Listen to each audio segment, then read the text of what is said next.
Hello, this is S.K. Williams, and today I would like to talk to you about religion.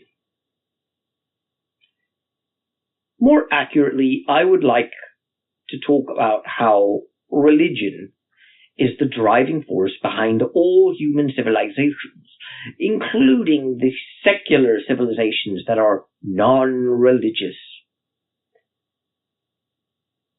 That's because there really is no such thing as a non-religious person or a non-religious society. Religion is one of those things that's fundamentally misunderstood, though, and too many people in our society view atheism as the opposite of religion, when it's not. It's the opposite of theism. Because atheism is a belief that no gods exist, as opposed to theism, which is a belief that at least one God exists. And before any atheists try and correct me, I know the correct definition of atheism is a lack of belief in a God and not a belief that there is no God. But I also know that that correct definition of atheism was invented by Anthony Flew in the 1970s. Spare me the quotes from Bertrand Russell and Robert Ingersoll and Charles Bradlaugh that supposedly prove that they too understood atheism as a mere lack of belief in a God. Not one of the historical atheists actually said atheism is a mere lack of belief in a God. Not one. And quoting Charles Bradlaugh as saying, "I don't even know what the word God means," is not the same thing as proving he thought of atheism as a lack of belief in a God. His actual point was that God was incoherent as an idea and therefore didn't exist. He was not saying he just lacked belief. But having said that, which I have to every time, or else some sort of delusional atheist psychopath will come along and muck things up. Incidentally, I will be making another video on this topic for Ramble and the Shoot a Bit, but not this week. I didn't have time. Having said that, this video right now will go up on Ramble, the Shoot a Bit, and the Tube of You, which is why I will have certain disjointed segments and will be skipping and using euphemisms and odd voice pitches every now and then. It's to make the intelligent synthetica not quite certain what I'm saying, to avoid further hassles. Although I have heard that it has been realigned since the lifting of my exile. But I'm not taking chances. Having said all that,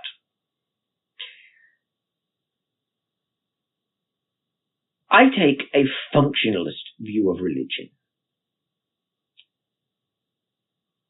In the functionalist view of religion, religion is understood based upon what it does and how people treat it. So anything that gives you the effects, the benefits or the downsides of religion will be a religion. That's why secular humanism is in fact a religion.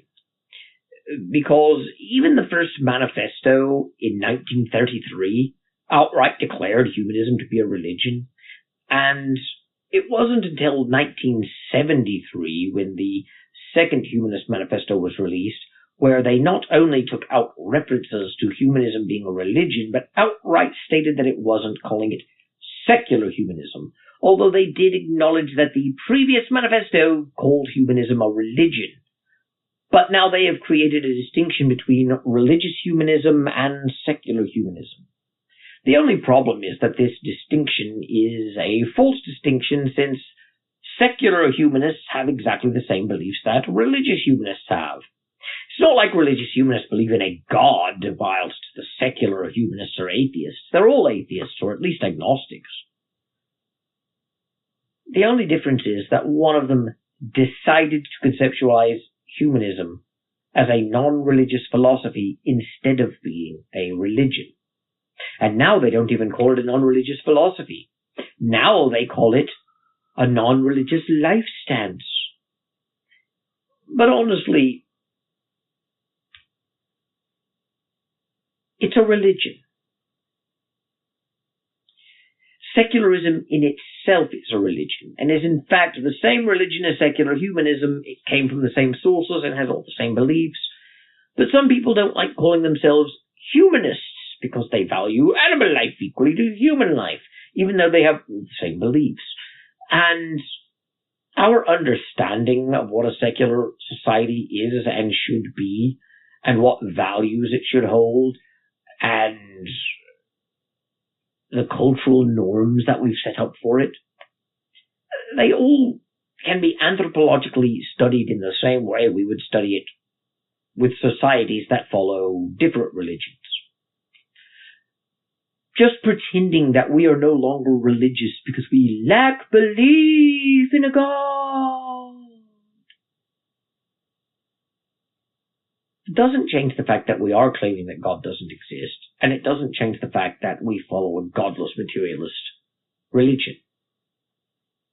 In fact, I find it odd that several atheists or other people in the self-declared skeptic community would inform me that it is impossible for them to be religious because they're atheists, they lack belief, but then they'll turn around and call communism a form of religion.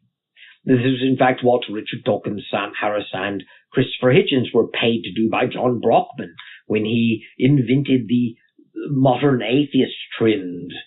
By the way, the four horsemen of the new atheism were all members of the same or overlapping humanist organizations, and they all had the same literary agent, John Brockman. And you could look that up. The new atheism, the term, was invented by Wired magazine, or at least I have seen no evidence to say it was actually something that they were told to use.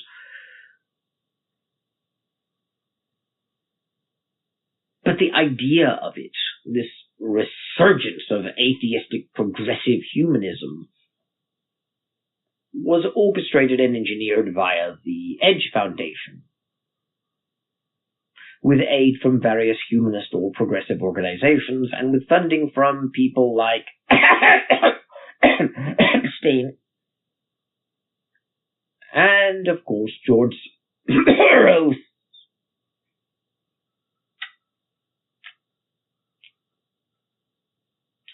Sorry for the cough.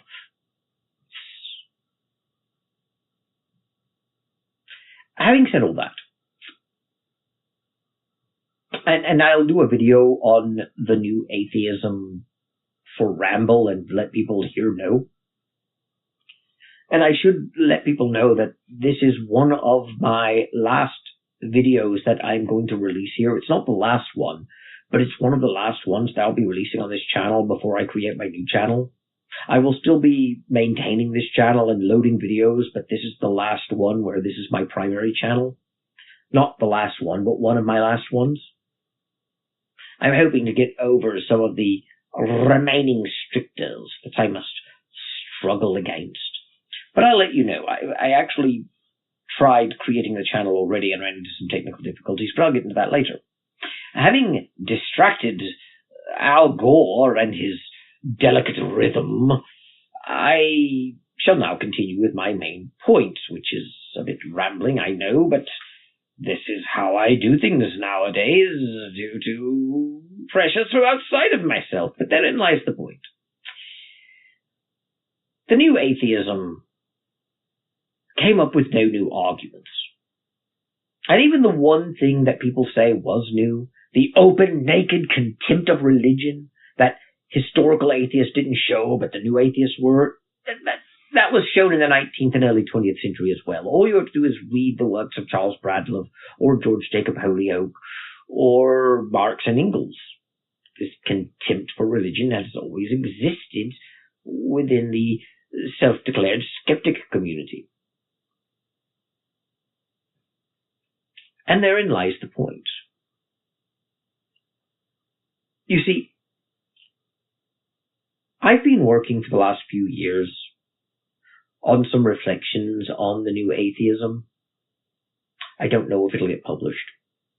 But if it does, I'll let you know. If it doesn't, I'll release it here as an audiobook for free. Maybe I will be allowed to monetize it. If not, then ka-ching, ka-ching, ka-ching, I get published, yay! Hopefully, anyway. Maybe no one will buy it, but who cares? Here's the point.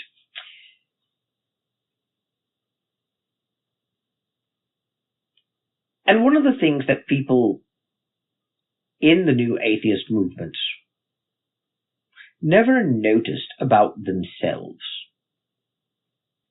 but were quick to notice about other movements, especially ones they wanted to distance themselves from, like communism, is that they developed cults of personalities around people like Richard Dawkins or Sam Harris or the late Christopher Hitchens.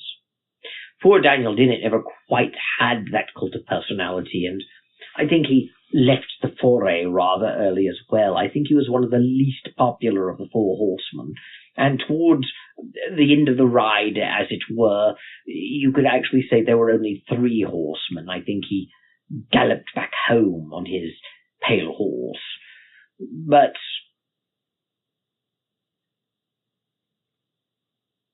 and it's been a while since I've read Dennett, so I don't really know if I remember. He may have made the same argument. It wouldn't surprise me, because I think Brockman actually told them what arguments to use, and they went over the materials with Brockman at least, and perhaps even with each other via email, and maybe at conferences. I know Brockman had a list of things for them to talk about. But having said that, the new atheism formed cults of personality around them and around other atheist figures like Matt Dillahunty, Aaron Ra, Paul Logia now. And while it's not as popular as it used to be, it's obvious that the new atheism and the atheist movement that continues on from it has developed certain doctrines and dogmas, certain things that they claim not to be able to have because they're not religion. They have certain slogans, they have certain talking points, they have certain repetitions. And it's equally obvious that in the early days of the new atheism, they were just a revival movement of the late 19th century free thought movement, and they were destined to run into the same fundamental problems that the earlier free thought movement had. And that would be that whilst early on you can get everyone on the same page, but as the thoughts develop, people will have different interpretations and understandings of what their holy books say or what the divine truth is. And the fact that they didn't admit they had holy books or divine and sacred revelation doesn't change the fact that their philosophical beliefs that they held to, largely originating from books,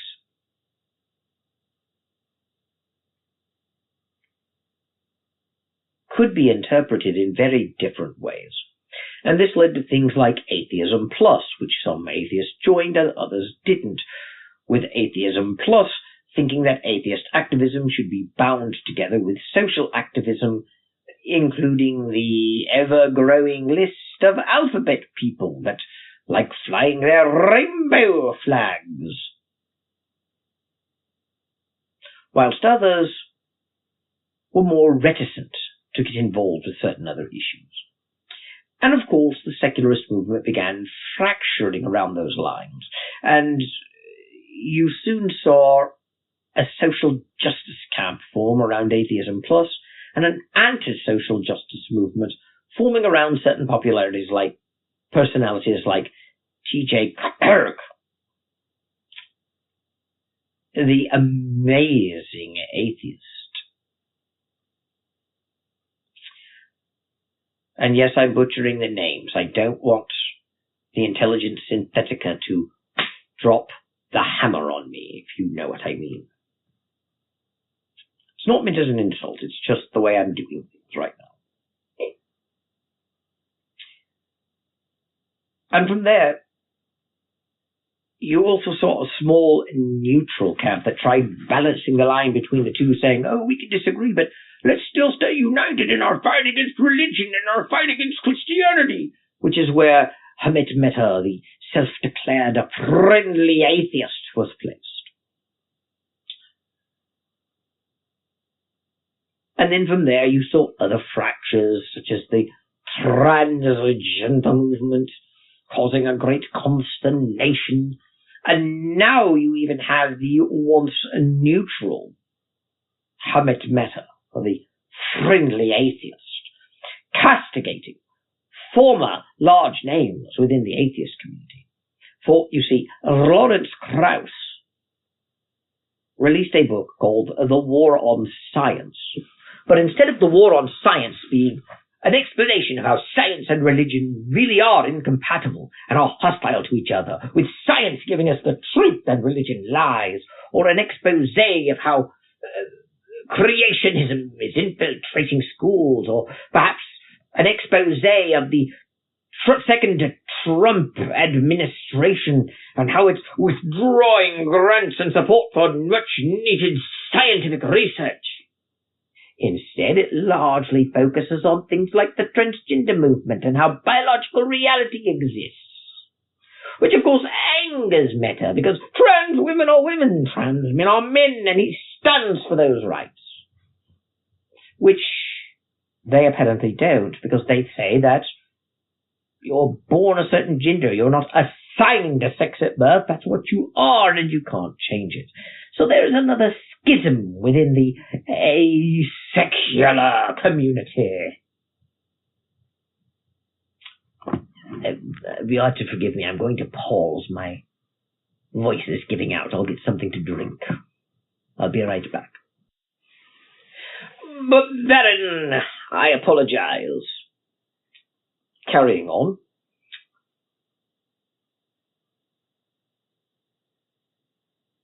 This is the burden of being overly performative, but again, I'm doing this to evade censor on the ship sweeps. But having said that, the atheist community has become fractured. But that doesn't change the fact that the ideas that were released during the New Atheism phase have largely come to fruition, like planting the seeds. People who are, say, around 12, 13, 14, 15, 16, 17-ish years old, when the New Atheism was all the rage, when the internet was dominated by atheist voices, where religion was doomed to extinction at the hands of the rationalists who finally broke through the morass. For you see, religion's back had been broken at the Enlightenment, but still the beast lived and rushed on. Then it was finally given another death blow by the science and reason of the industrial movement, but still the common man, ignorant of science, kept this beast, as crippled as it was, alive, until the New Atheism reached the common man using the power of the internet and mass communications to expose the absurdities of religion and its dangers. Finally, no more should its chains bind humanity. Well, obviously, the New Atheism petered out. We realized that their arguments were a bit nosh, and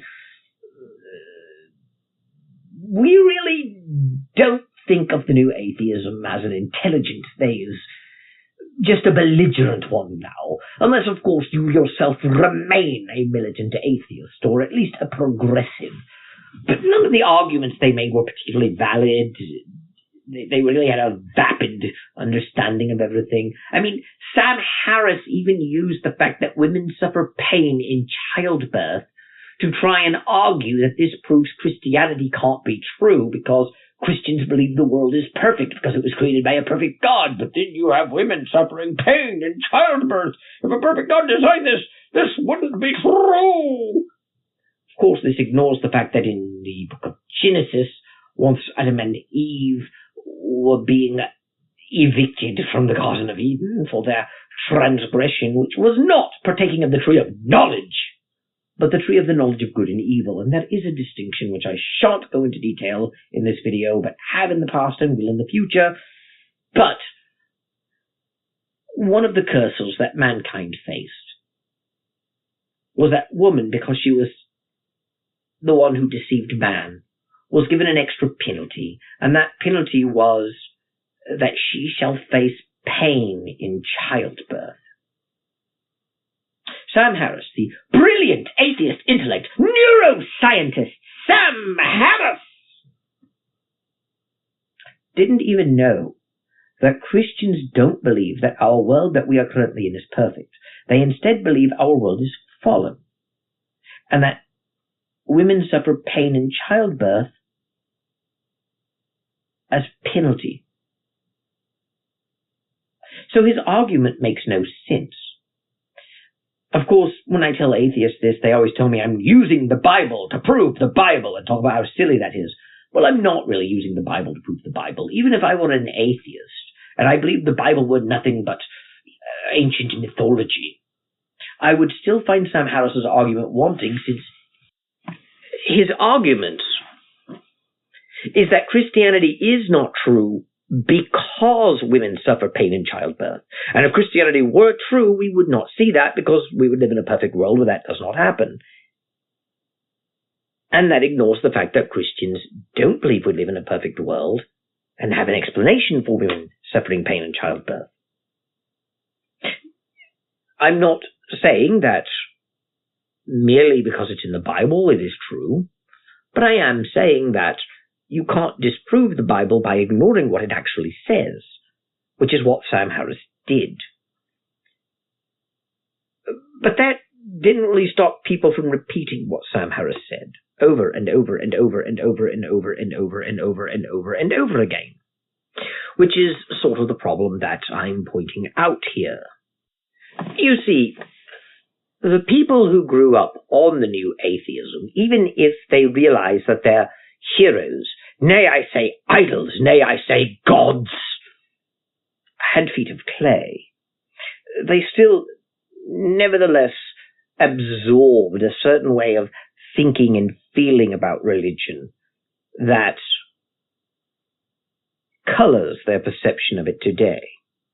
Even if they realize that not all of the arguments of the new atheism were as strong or as hard-hitting as they had originally proposed them to be, you're still stuck with the fact that, on the whole, they think that the new atheism was right, that science and religion are mutually exclusive, incompatible things, that atheists believe in science and reason instead of religion, whilst religious people reject science. If you run into a religious person who seems adept at science, they're compartmentalizing, never subjecting their religious beliefs to their scientific reason and scrutiny. And that religion causes tribalism and in-group, out-group preference, and causes people to other the difference, the other people, other the stranger, other the outsider. And they don't really seem to understand that this can happen to secularists, because secularists are not religious and are the opposite of religious.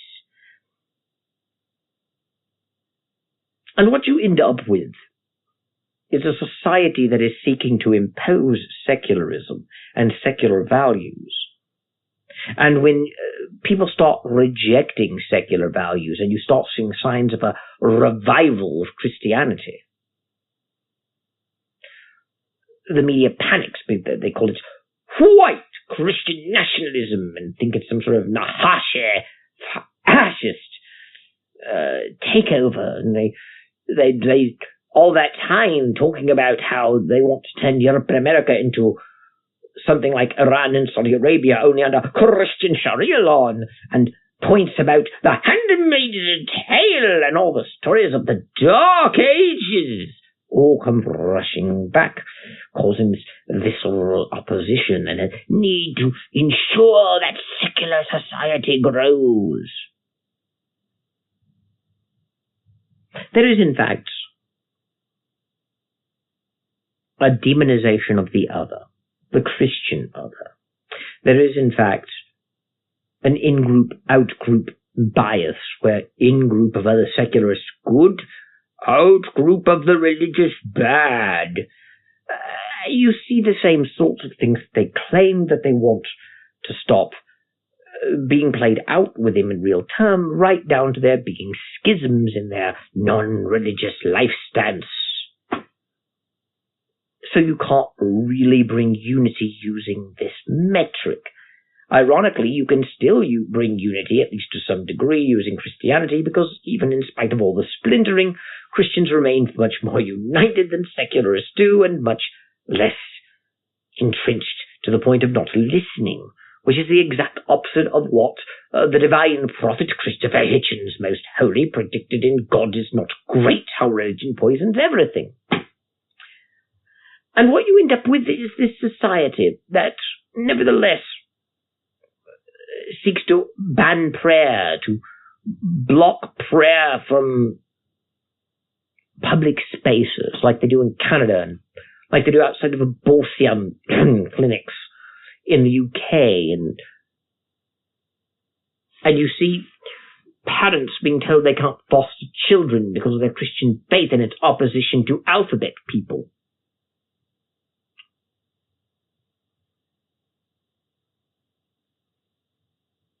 And of course, you see the usual demonizations of Christians being writ large. A Christian in the UK can go to prison for mocking an atheist or a Muslim or a gay person. But no one is going to prison in the UK for mocking Christians or offending them in any way. We all have to do our obeisance to the natives in Canada who were victimized by the vile religion of Christianity in residential schools where they committed genocide. Even though we now know that that's a hoax, we have to believe it happened and that the church killed, and we are willing to believe it because as a culture we're being told endlessly that the Christian church and the Christian religion were always a source of great evil. And that is having an impact on how our society is shaped. So is this idea that we believe in science. Unfortunately, that effect is not to make us actually better at science or to focus more on science. It is rather that we smugly think we're superior to past generations who are not as scientific and advanced as we are. The very thing that is most promised as the highest prize of secularism that would make sweeping religion away a mandatory, needed thing. The advancement of science and progress never materializes, just as it didn't in the officially atheist Soviet Union that had exactly the same beliefs as the people who now call the Soviet Union a religion. So what you end up with is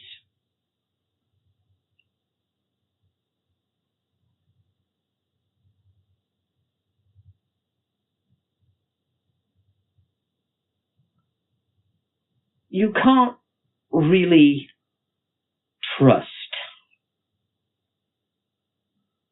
the narrative that the atheists are giving. You still have plenty of people who are in that community that hold fast to that narrative. Many of them grew up and now have positions of power where they either overtly implement secularist agendas or it affects their subconscious to tell them what they're supposed to apply to. But we are seeing in real time how it affects people. And ultimately, in addition to removing Christian rights and freedoms, pointing this out, of course, will get you accused of the Christian persecution complex, where they'll tell you the Christian religion has persecution baked right into it, and your Christians are told they will be persecuted and look for it, and now interpret mere disagreement as persecution. But when we live in a world where Christian schools are shot up by rainbow people, and the media defends the rainbow people, and blames the Christians, and demonizes thoughts and prayers, we live in a world where Quebec, a province of Canada, wants to outlaw public prayer, whilst atheists jeer and say that's what Jesus would say to do, even though Jesus never actually condemned public prayer. He condemned standing in public to pray to be seen of men. He did not condemn praying in public. That would be rather silly, considering the temple had public prayers, and he never once said anything about that. Those were commanded by God, by the way.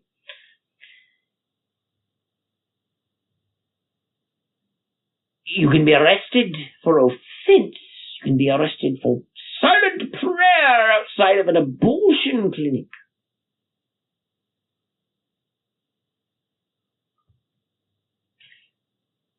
No one's being arrested for making fun of Christians. And therein lies the point. I haven't much else to say because my voice is giving out due to the overly performative nature of my current videos. So I shall take my leave of you now. Thank you. God bless, and goodbye.